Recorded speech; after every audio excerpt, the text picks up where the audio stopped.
This is Amy Chan from CakeDecoratingSchool.com, and if you like cake decorating, you're in the right place. Welcome to our flower series. In this video, we'll be making buttercream Japanese irises. It's broken down into steps so you can skip ahead, rewind, and rewatch as desired. We're going to make 3 colors today for our Japanese irises. We're using American style buttercream and the following liquid gel colors: lemon yellow, violet, coal black, and finally, some royal blue. I have a little bit of each out on a lid, just a little drop with a toothpick. And the one I'm probably going to use a little more of is my violet. So to start with, I'm going to make a lighter shade of purple, and then we're going to make a darker shade. So I'm just going to start with a couple of small specks of that purple and just one tiny one of my black.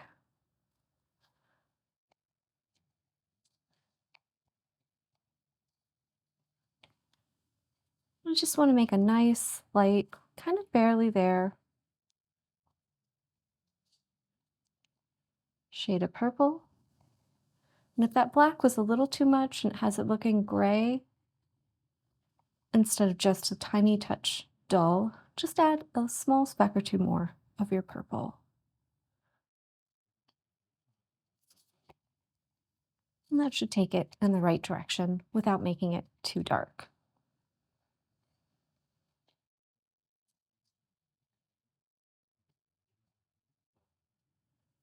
Beautiful. We have a nice, light, soft shade of purple. For our second color, we're going to make a darker shade of purple.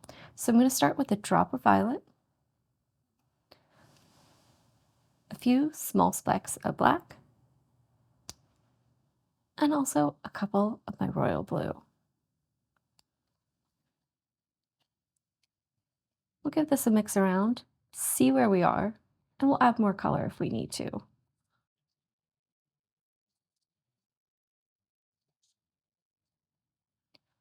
That's a beautiful shade of purple. I think I just want it to be slightly more intense hue. So I'm going to repeat what I did before and give it another drop of purple,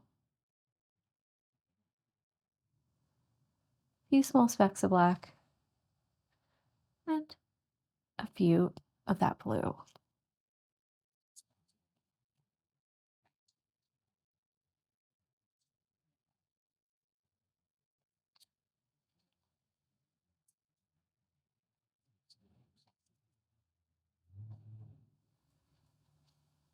And there we go. We've got a nice darker shade of purple that's really going to stand out against that lighter one that we already made. Our final color is going to be some yellow, and we really don't need much of this at all. So I just have a little kind of spatula's worth of color there. And I'm just going to give it a few specks of my yellow and just a teeny tiny one of that black. And that should give us a nice little yellow that has a little bit of that kind of electric mustard vibe. And that should be really nice against those purples that we made.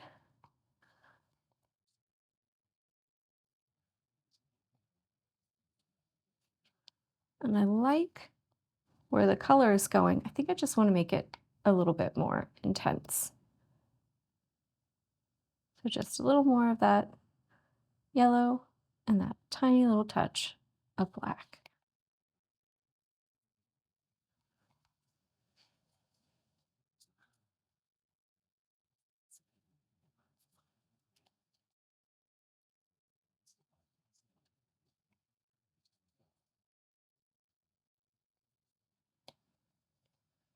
There we go.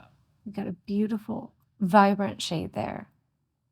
We're using 3 12-inch disposable decorating bags for this flower.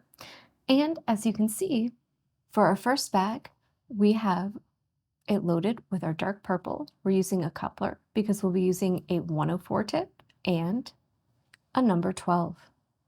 Our second bag has our yellow in it, and we'll be using a number 2. Our third bag is also fitted directly with the tip, and we'll be using a number 104. And you can see with this one, we're doing something a little different. We have it folded over in half already, and we have it prepped so we can kind of show you. I've put a little bit of my dark purple in and then squeegeed it all out and emptied it. So I just have this light coating on the inside of the bag that's going to make kind of a diffuse, kind of mottled, striped effect for us. I'm then going to take just a little bit of that darker purple on a tapered offset spatula, and I'm going to apply it right there on the top line of my bag so that it lines up with the skinny end of my tip. And this should give me a nice stripe that lines up with that point. Now I'm going to load up my light purple in this bag. So just get all of it in there.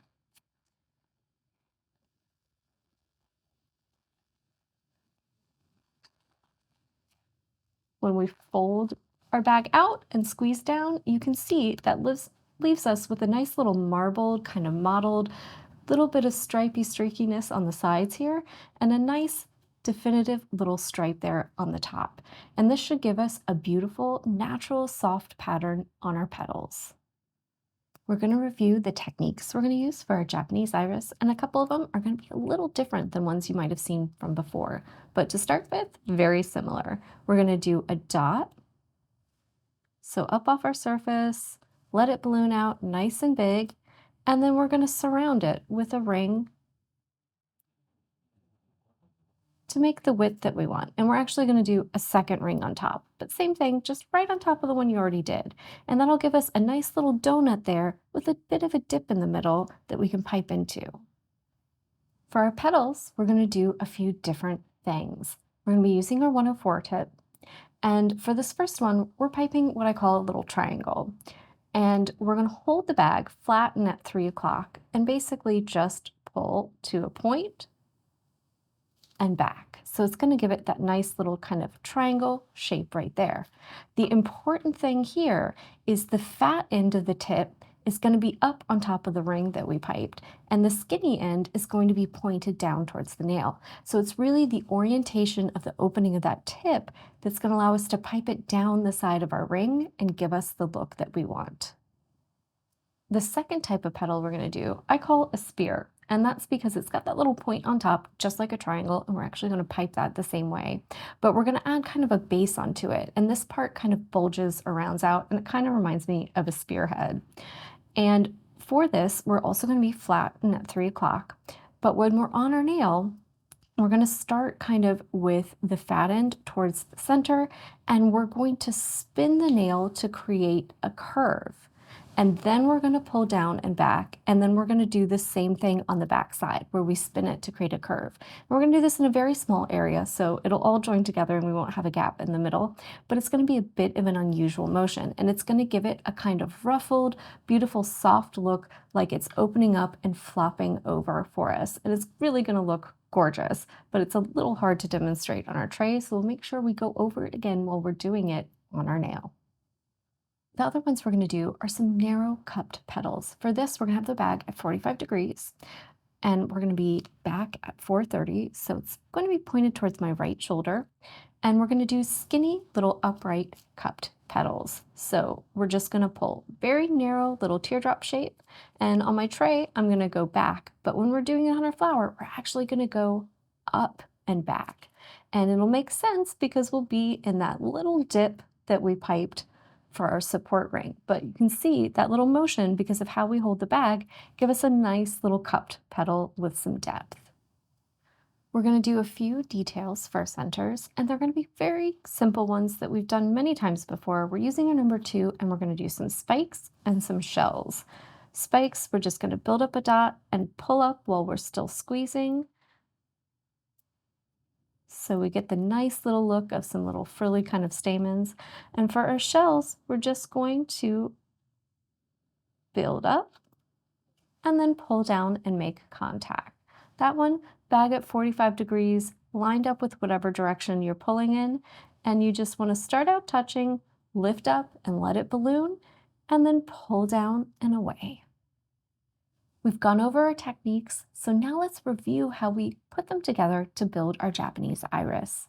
We're going to start out with our bag of our darker purple number 12 tip. We're going to pipe a dot, do a ring around it, and then do a second ring on top of it. And that's going to give us our nice little support structure that gives us some height for the petals to flop over on, and also gives us a void in the middle to pipe our little stamens and also our little upright cupped petals. So that's going to set us up for success. We're then going to switch to our bag that's the mix of our light and dark colors, and we're going to pipe 3 equally spaced triangle petals down the sides. So think they're kind of going to start on the top edge of that rim, and we're going to pull down so we meet the surface of the nail and then pull back. And if we space them out equally, kind of think like a little bit like a peace sign, then that should give us a setup for success so that we'll cover most of the surface area with our spear petals and these combined. We'll then take that same bag and pipe those spear petals. So we're going to go offset from our little triangle ones and on top of them. And for this one, we're going to start on top of the ridge. And it starts out, we'll spin, holding the bag in place, so the tip in place, then pull down and back. And then when we get up top again, we'll spin again. And this is going to allow us to kind of balloon out, give it a bit of a ruffle. We pull it down the side and up. Again, ruffles and balloons out, and it's going to give us a beautiful shape to these petals. We're going to do 3 of those, so in between where we did our diamond ones, and they should overlap on the top and cover up the top surface area of that support structure. We'll then change to our bag of all dark purple, and we're going to pipe those narrow cupped petals in the center. So they're going to start down in the center, in that little hole, pipe them up so that they stick up on top, and they're going to line up with those triangle-shaped petals. So we'll get 3 of those on there, and then we'll switch to our bag with our yellow, and we'll finish this off by doing a shell on each of those spear petals. So it's kind of like the fluffy little pollen that you see on maybe a bearded iris. And then we'll do some spikes in the middle, and that'll help combine everything, join everything together, and also give those cupped petals some support, just by giving them something in there to lean up against. And that will finish our beautiful Japanese irises. We've done all of our review, so now let's start piping. I've got my 2-inch flower nail. I have it fitted with my template that divides it into thirds, and I've attached a little piece of parchment paper for myself with a tiny bit of extra buttercream. I'm going to start with my tip, my bag with my number 12 tip, and my dark purple. I'm going to do my nice little dot here in the center, and then I'm going to pipe my ring around it. And you can use your nail and just spin. So I'll do 1 ring, and then start and do a second one. And I just want to build it up just a little bit above that dot. Now I've got my bag that I have with my 2 colors in it, and I'm going to set myself up for success. So I'm at 3 o'clock, I'm in my flat position, and I'm going to start with the fat end of the tip touching the top of my little support ring and the skinny end angled down. And if you need to, just tilt yourself a little bit so it's easier to see, and this should allow you to pipe those beautiful triangle-shaped petals. And I'm just going to line each one up with the little marks on my nail. That way, I know where to draw the point to, so I get them nice and equally spaced. Just ensure that I'm setting myself up for success. Now I'm going to set myself up for my spear petals. I've got my bag flat, it's at 3 o'clock. I'm spinning so that you can see it starts with the fat end in the middle of where I imagine my petal to be. So in between 2 of those triangle ones, and you can see tips pointing straight towards noon. This way, when I spin and then pull down and spin on the top, it gives me a beautiful petal that fills up that space. You can see it kind of ruffles over to the side, and drops down in there and fills up all that area. And it gives me that beautiful shape that I want, where it's fatter at the top and kind of tapers to a point at the bottom. So we'll do that again 2 more times.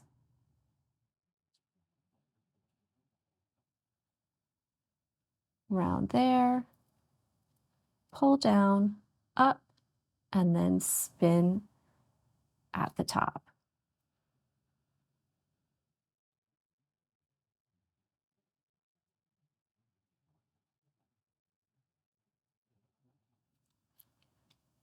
Gorgeous. So you can see those petals really take up that area. You can barely see any of that little support structure underneath there, and what's poking out is purple and it just looks like shadow. I've switched the tip on my bag of dark purple to 104, and we're gonna go in and make those nice little upright cupped petals. And you can see now we've got a void down there in the middle, and we're just gonna go in between two of our spear petals so that it lines up with one of those triangles. And we're gonna pipe a nice little cupped petal there. And you can see from the side, they stick up for you. So just go in there and get those in there any way you can. And they should have just a little bit of height to them and give you that look of a beautiful Japanese iris where you've got the longer petals on the bottom and some little short ones up there on top. Now it's time to finish things off. I've grabbed my bag with my yellow and my number 2, and I'm just going to pipe a nice little shell down the center of each of those spheres. So just starting at the top and pulling that tail down the side. Doesn't have to be too big or too long. We just want to give that look of a little bit of pollen, and you can see how it really sets everything off. And then just come down in the middle. Fill in a few little spikes. They don't have to be long, just enough to fill up that area and give us a tiny bit of interest in the center. And you can see it gives us a lovely Japanese iris with a beautiful effect on those petals and a soft, lovely violet color palette.